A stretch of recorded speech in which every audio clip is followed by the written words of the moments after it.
உங்களுக்கான இரவு வசனம். நம்முடைய கர்த்தராகிய இயேசு கிறிஸ்துவின் பிதாவாகிய தேவனுக்கு ஸ்தோத்திரம். அவர் கிறிஸ்துவுக்குள் உன்னதங்களில் ஆவிக்குரிய சகல ஆசீர்வாதத்தினாலும் நம்மை ஆசீர்வதித்திருக்கிறார்.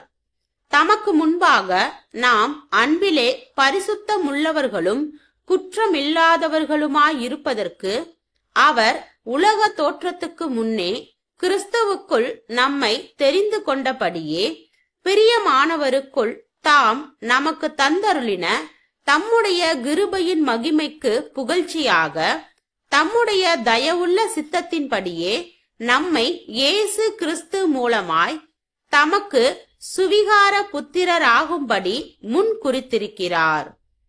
எபேசியர் 1 அதிகாரம் வசனம் 3 முதல் 6 வரை.